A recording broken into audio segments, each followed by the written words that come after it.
Banky special. Yeah. Pure deliciousness. Pure deliciousness, man.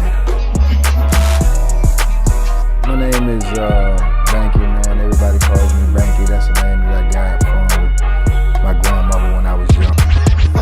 I'm coming out here after 30 years. Yeah, I ain't got nothing, but I'm gonna have something because I'm rich in personality, you know, and I'm rich in love. My family love me, and that's really all that counts.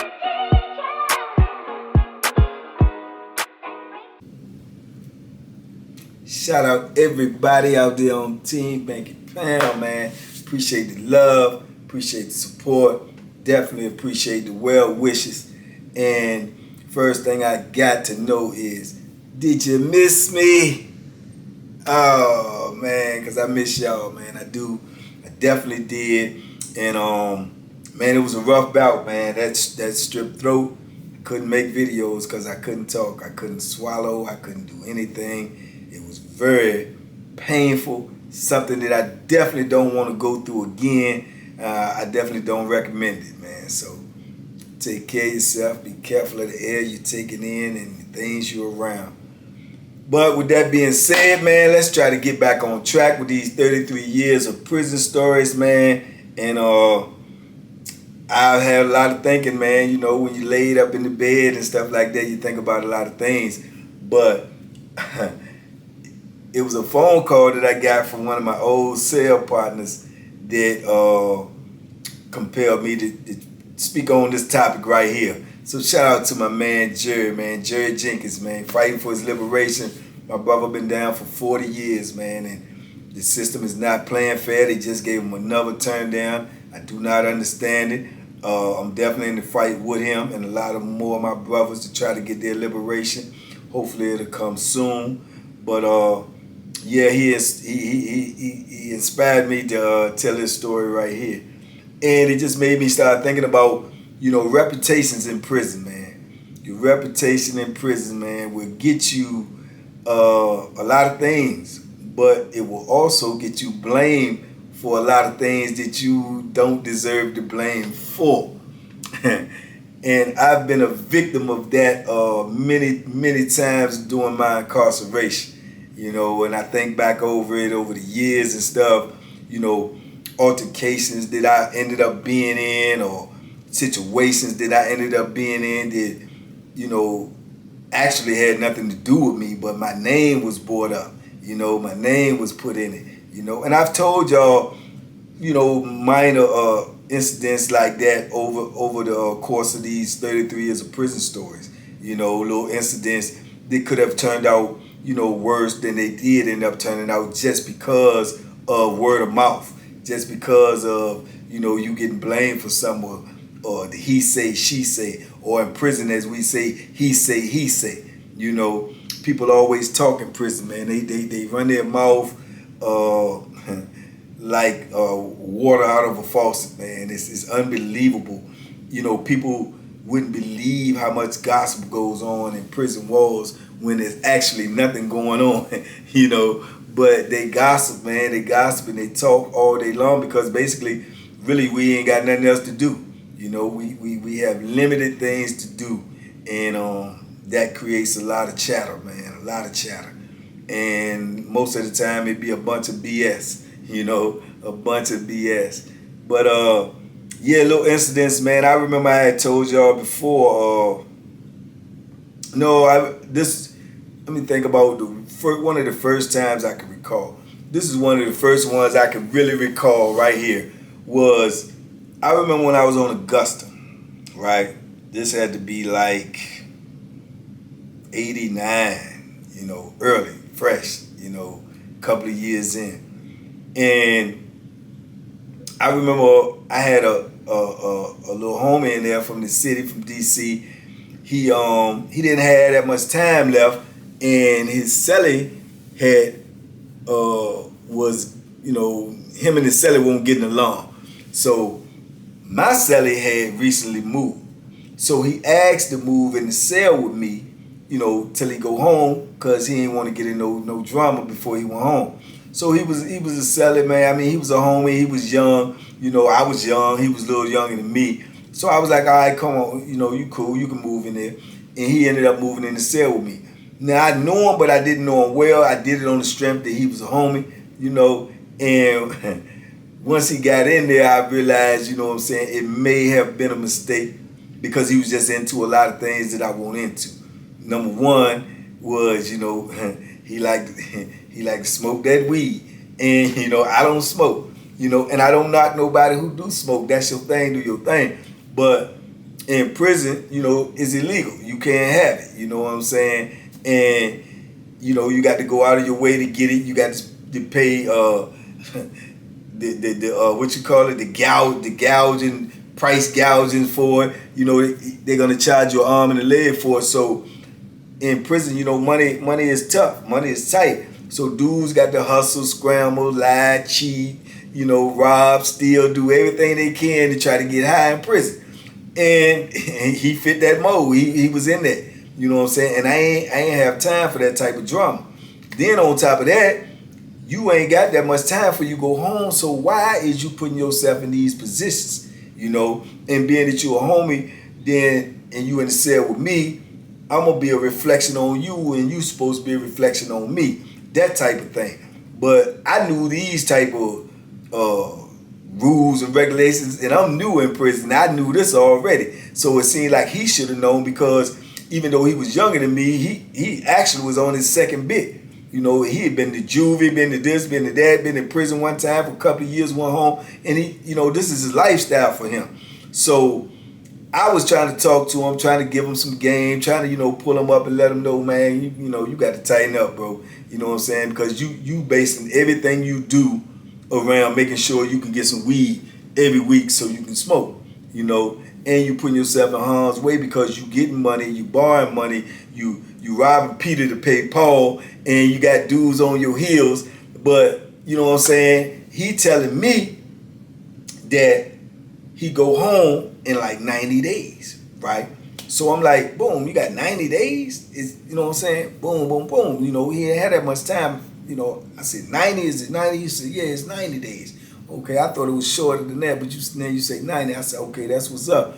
But you still putting yourself in harm's way. No, I got it, homie. I can handle it, you know what I'm saying? I know what I'm doing. These bombers don't, you know, they don't know what's up, man. You know what I'm saying? I spend them every now and then. I get out, you know, but you know what I'm saying? I always make good on my word, and they know that, and that's why they always front me stuff, and boom, boom, boom. Now, every now and then, he you know, he got money coming in. People send him money, but therein lies the problem, because dudes will get money and they want to eat, and you got to eat to live, you know, but they'll put that habit over top of everything. So then if you go borrow and you owe this money, by the time you get money to come in and you have to pay this, now you done already had the weed, you done already smoked, you done already got high, now you want to eat.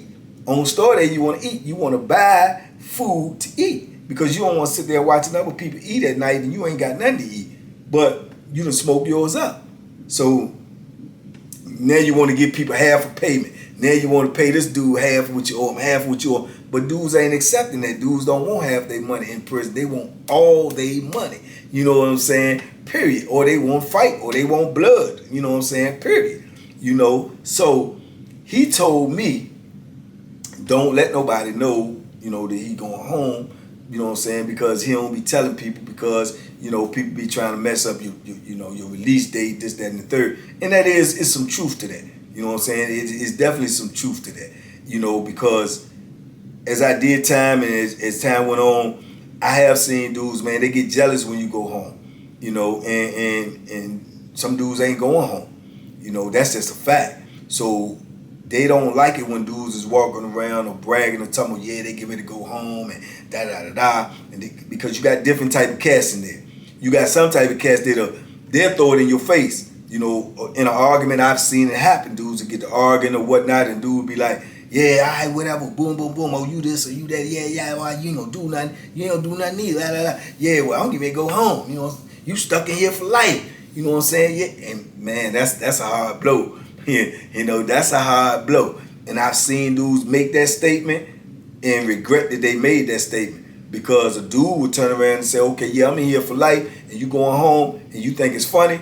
Yeah, well, you ain't going home at all and put that work in. You know, put that where I've seen that. Vicious, you know, because that's something that you don't say. That's something that the police always say to you. That's something that always irritated me, always bothered me. But you'll get them arrogant, nasty police and they'll say that to you. They'll be like, yeah, yeah, that's why y'all in here. I go home every night. Yeah, I sleep with a woman every night. Yeah, you stay here. I'm going to the bar. Yeah, I'm going to have me some, you know, all of that type of stuff. You know, and that's like, it's like stabbing you in your chest, you know what I'm saying? Because you going up in this concrete and steel cell and lay on this hard steel bed, you know, and look at this little small TV and eat you some noodles and some chips and lay down and go to sleep and wake up and do the same thing again tomorrow. So when you heard people, you know, jabbing at you with that, man, it kind of like hits you the wrong way. You know, so when a dude said, you know, what you can't do to an officer because it's going to be severe consequences. But you have dudes, is like I say, ain't going home, and an officer can't say that to everybody. Because like I say, people mentality is different, and people going to accept it different, and people are also going to respond different. So you got to pick and choose, you know, pick your poison. Because if you say it to the wrong person, it's going to be dire consequences, you know what I'm saying? And he was saying that, and I understood that because of that dynamic. I had already seen that just early in my bit. That's something you don't bring up. It's just a taboo in prison. You don't, you know, throw around, you know, when you're getting out, or especially don't. Even though you're supposed to be, I know it's crazy, it's ironic, you're supposed to be happy you getting out, but you don't supposed to really express it or brag about it or you know what I'm saying, put it out there for everybody else, because you got to consider everybody else consequences and circumstances as well, you know. So yeah, man, and I can remember he was telling me that, but little did I know, you know, he got other plans. He doing other things, you know. And I can remember, man, he was only in there with me for about two and a half weeks, man. And I can remember, like, the end of the 2.5 weeks, it was store day coming up. And he was running around. It was, I think it was like a Monday.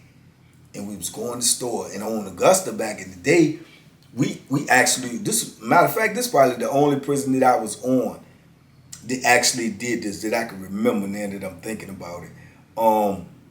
Yeah, it was my whole bit.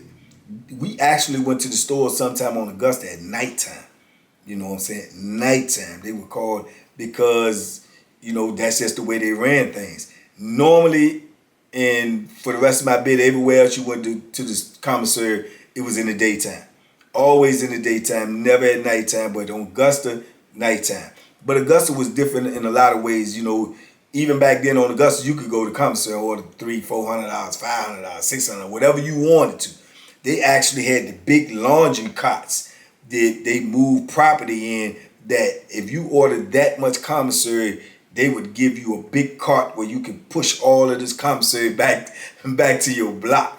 If you can make it back to your block without getting robbed, you know, stabbed, or your commissary taken. But they actually did that. So a lot of that was going on too. Dudes was getting their stuff too. So they actually started putting officers on the boulevard, you know, to facilitate, you know, the back and forth for commissary at nighttime. So I can remember, man, it was a Monday that we were supposed to be going to the store, right? And all that day and the day before, Sunday, he was running around. Because usually, if drugs is on the compound, weed or whatever it may be, it's coming on the weekend. Most of the time. You know, unless you got a plug or something. But most of the time. So, he was running around all Sunday getting weed from dudes on credit, you know. And all day Monday, during the daytime, telling people that he got it all on commissary. He's straight. I got you. You know what I'm saying?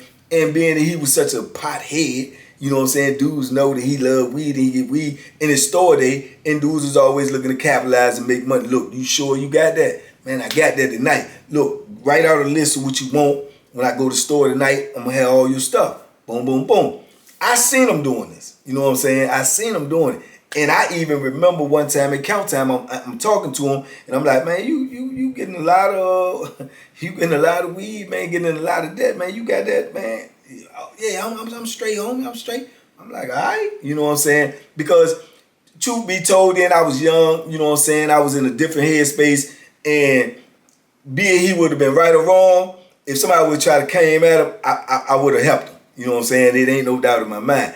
I didn't want to be in those type of situations, but I knew I would have because of the dynamics. He a homie, he in the cell with me. It just wouldn't have looked good on me, nor would I have felt good about just watching somebody do something to him. So I definitely would have helped him. But that's why I asked him. He said, yeah, boom. I said, okay, it's all good. I backed away from the situation. Yeah, I backed away from the situation because he said that's what it was. Man, do you know, this dude got all that weed, owed all these people. Store they came that night. He grabbed his coat and all this stuff, say go in the store, get his, laundry bag, we put our commissary in the laundry bag, whatever. Get all the stuff, boom, go out. He ain't had that much stuff anyway because, that's how he was living. You know what I'm saying? He ain't have too much of anything as far as personal property, this, that, or the third. He ain't no TV, he ain't no radio, he ain't had none of that. You know what I'm saying? So he goes to the store. When they call our block for the store, he goes to the store. So the store is out, everybody's gone, they doing their thing, boom. I wasn't even going to the store. I had everything I needed. So I'm in there working out, minding my business, getting my little workout on, listening to music or whatnot. So as the store started coming back and people started coming back, and it's getting later and later, whereas we know what time the store closed and it's over, and half of the dudes is back in the block and he ain't back. You know what I'm saying? I can remember, walking out in the block, looking around, I ain't see him. Boom, I go back in, I continue doing my thing. So by the time commissary is all back, he still ain't back because now they hollering lockup. You know what I'm saying? It's a count time. They got to make sure they count after something like that because, people been out of the building at nighttime. So whenever commissary is over, when they come back, they're going to do a count and make sure everybody's where they're supposed to be. Ain't nobody try to hit the fence. Ain't nobody try to escape. Ain't nobody try to pull nothing, slick where, they done got away and all of this and all of that. So they're going to do a count, right? So I can remember, man, they locking the doors and everything, and everybody wondering like, well, I'm saying, where Daryl at? Where Daryl? I'm wondering where Daryl at. He might sell it, right? So I'm wondering where Daryl at. I'm like, man, boom. So as they come around and start doing the count, I'm like, hold on. These people coming in blowing the whistle and actually get ready to count, and oh boy, I ain't in here. So I'm wondering what's going on like everybody else. So as they coming around, they go around the bottom. We on the top tier. So when they go around the bottom and they doing their count, and I'm at the door, I'm looking around, I'm like, man, what in the world? So boom, when they come around top, they come around, they get to my cell, and they say, I'm at one. I see, yeah, I got to sell it. I don't know where yet though. So they was like, yo, set. Oh, looked up at my number. They said, all right, boom, keep on going. So I'm like, boom. I'm like, man, I know this cat ain't trying to go across the fence or do no crazy stuff. So I'm sitting there now wondering if these people get ready to come back to my cell with some foolishness like, you know what I'm saying, what's up? So I'm like, boom. They go around and count. They go on out the door. When they leave up out of the door, boom. I'm waiting around. I'm looking out the pod. I'm like, man, what is going on? So I go back down and sit on the bed. And then the next thing you know, I heard the side door. I get up. I go to the door. I see two police come in. They come walking up the stairs. They come to my cell. So I'm like, what's up? They said, boom, open the door, come in. They said, yo, Sally, where's stuff at? I said, this all this stuff right here. What's going on? They said, oh, he gone to jail. He checked in, right? I said, checked in for what? They said, I don't know. He checked in, man. That's all we know. Just packing stuff up. I said, that's all he got right there. You know what I'm saying? Won't nothing. You can put it in a pillowcase. You know what I'm saying? So he get his stuff. They take his stuff out, and they going on out the side door. Now, as they going out the side door, soon as the door closed, that's all I heard. Hey, yo, Bank. Hey, yo, Bank, what Daryl at? What? I know that ain't his stuff. They packing him up. He done checked in?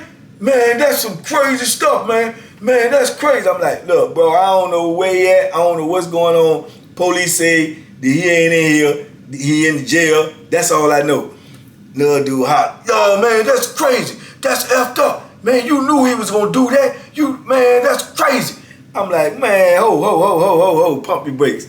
I said, first of all, don't tell me what I knew. I ain't know nothing about what he gonna do. I ain't got nothing to do with him. He's a grown man. Whatever business you got with him, you got with him. Oh, no, I got some business with you. You knew he was gonna do. I said, man, yeah, okay, well, take care of your business with me when the door's open. You know what I'm saying? I get off the gate. Yeah, all right, okay. So I'm like, man, now I'm sitting up in the cell. Now I got to get in war mode because something that somebody else did, then now I'm getting the blame for by association. By association. Now I'm in here in a whole different headspace. Now I'm like, okay, how these cats coming? And you know what I'm saying, what I'm going to have to do because I'm definitely not going to get hurt. I'm not going to get hurt. I can't afford to get hurt. I got one life and I ain't going to let nobody take it. Yeah, I ain't going to let nobody take that. And I'm definitely not going to let you take it for something that ain't got nothing to do with nothing whatsoever. So, man, it was just a crazy dynamic. And that's just how things go, just by you getting the blame for something by association. You getting the blame for something by word of mouth. You getting the blame for something by gossip. You know what I'm saying? So I'm like, man, this is crazy. But like I say, you ain't got time to explain. You ain't got time to try to figure it out. You got time to get ready and stay ready so you don't have to get ready. So I came out prepared. You know what I'm saying? I came out prepared and ready. And I go out and I go downstairs and I put my back on the wall and let the chips fall where they may. So I can remember the dude come walking up to me. He was like, man, what's up with that, man? What's up with that? I said, man, what did you asking me what's up with another man for? He said, man, because he was your sale partner, man, and he your homeboy. I said, okay, so what that mean? I said, did I get something from you? Do I owe you anything? Have I ever came and borrowed anything from you? No, you ain't came and borrowed nothing from me, but you know he did. I don't know what he did. Man, you know he was getting stuff from me. You know the dude smoked the weed. You know I got the weed. You know. I said, what they got to do with me? What do that got to do with me? This is what I need to know. You trying to make me responsible for a grown man who came to penitentiary by himself. What your cell partner do got something to do with you? Oh yeah, that's my road. Okay, so somebody come to kill him, they need to kill you. I mean, they're gonna have to. I said, yeah, okay, so whatever he do, you did. His crime is your crime. I said, man, come on with that foolishness, man. What the business is, period. I don't even talk about this no more. Anybody who want to talk to me about something that my cell partner did, let's get it on. Cause I ain't trying to talk. I ain't got nothing to do with him. He gone. That's that. He ain't coming back, and I definitely ain't paying for nothing. Period. Yeah, I ain't paying for nothing. You know what I'm saying? So he was like, yeah, okay, all right. I'm just letting you know that's some messed up stuff. That's effed up. Blah, blah, blah. I said it can be all of that. It can be all of that. You know what I'm saying? All right, okay, yeah. I know why you carrying it. Yeah. I'm carrying it about me. You know, and we there, and we, you know, it's a standoff. But if he make a move, I'm gonna make a move. You know, so boom, he go on about his way. Now that situation right there created tension between me and that particular dude for the rest of my stay on the compound. For the rest of my stay on the compound, I knew he had something against me, and it always made me feel, you know, apprehensive around him. And the crazy part about it, he was a good dude, a really good dude. And I learned that over the time that I spent around him, and consequently, later on down the line, actually, the next camp that I went on, his brother became one of my longest best friends of my entire incarceration. And the crazy part about it is his brother looked just like him. They could go for twins, but it was actually like 2 years apart. Crazy story, but absolutely true. This is how you get the blame for stuff just because. You see what I'm saying? Or because of your reputation, or because of who you're around. And that, like I said, is a gift and is a curse. Because if you got a reputation in there for doing this or doing that or putting in work, it's gonna save you some type of drama in the long run, because people ain't gonna be quick to jump in that, Shark Tank if they know they gonna get bit. This shark got teeth. They ain't gonna be quick to jump into that. But also, you will get blamed for stuff that you ain't got nothing to do with, or your name will come up in some that you ain't got nothing to do with, and you gonna have to deal with that too, one way or another, either with the administration or either with a certain individual, or either a certain clique, or either a certain group, or either a certain gang, just because of your name, just because of your reputation. You know what I'm saying? But that was, my initiation into understanding that, because that's what you got to do in prison. You got to learn on the fly. Ain't no rule book, not the rule book that the DOC gonna give you. That ain't gonna help you not one bit. You need to know the penitentiary rule book of how they actually carry it, and here the convict rule book. And you need to know that stuff. And it ain't like you gonna really have people to really give it to you. You might run across some old heads every now and then that's gonna really, spoon feed you the game, but that's what they're gonna do, spoon feed it to you. They ain't gonna really give it to you, because they in some ways, more or less, they want you to learn like they had to learn. And a lot of them had to learn through, blood and guts. And they feel like you need to earn it just like they earned it.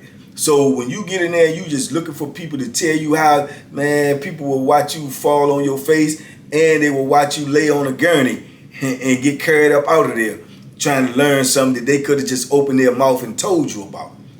That's just how penitentiary is. That's the viciousness of prison. That's the, the relentlessness. That's the no mercy of prison. They had to go through it, so they gonna watch you go through it. And some people don't make it through it.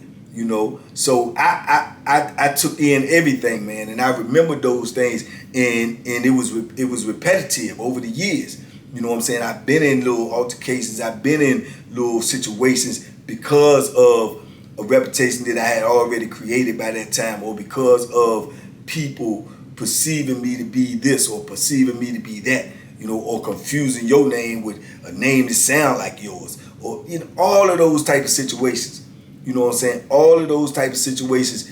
That's why I always say that I don't know nobody that went to prison that did a significant amount of years that ain't gonna have no problems. Because you could be the most kind and most meek and humble person in there, but somebody's gonna bring some BS to your cell door.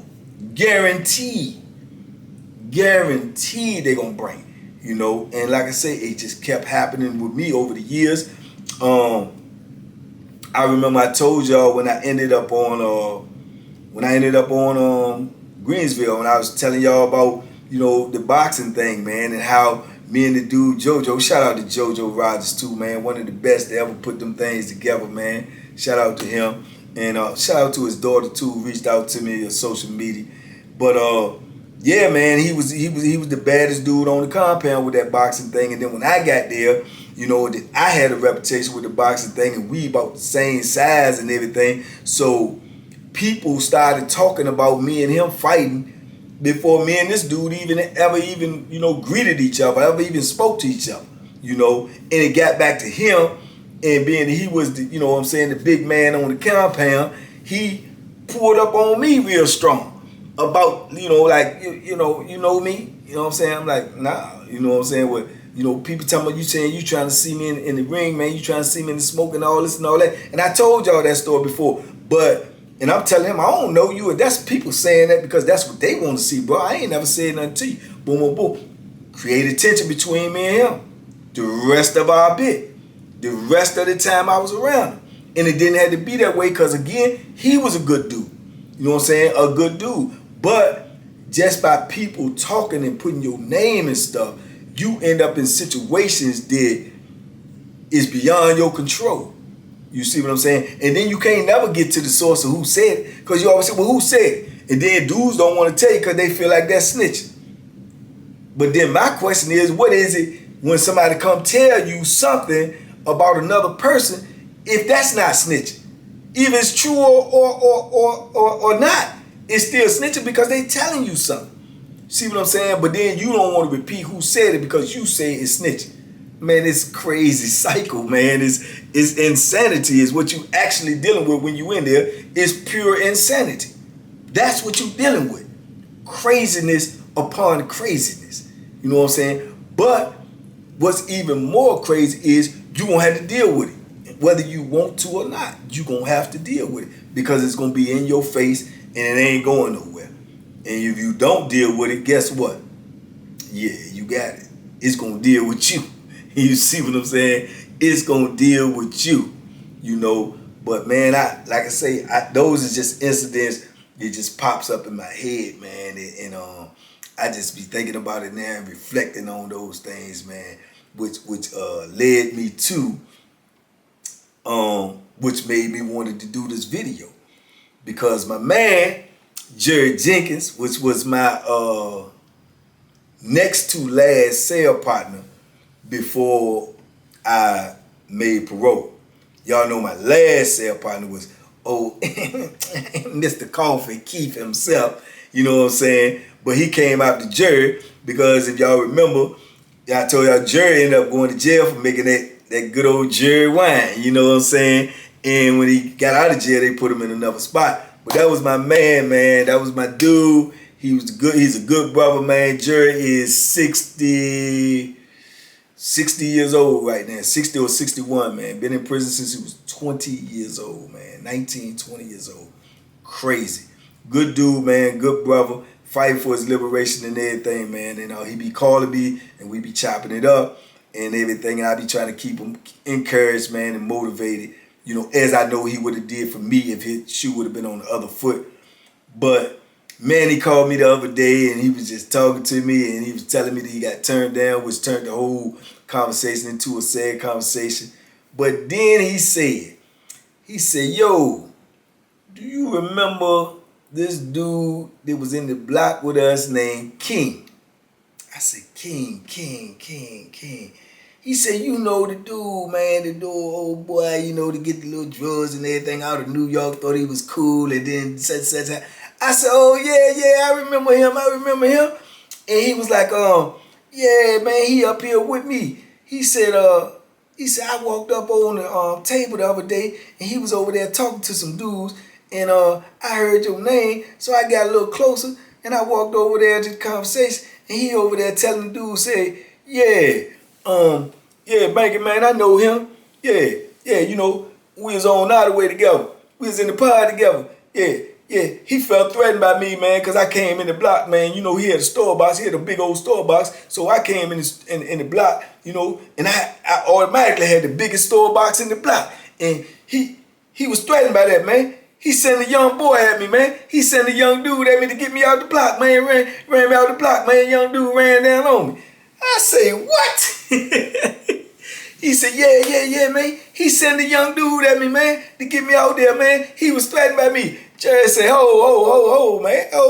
Man, that ain't you, man. He said, man, yeah, I'm telling you, Banky. He said, nah. He said, yeah, Banky, man, you probably think about somebody else. Jerry said, man, he showed him a player with me on. He said, you talking about this Banky? He said, yeah, that's him. He said, nah, that ain't how it went down. I was his cell partner when it went down. You got ran out the block on your own.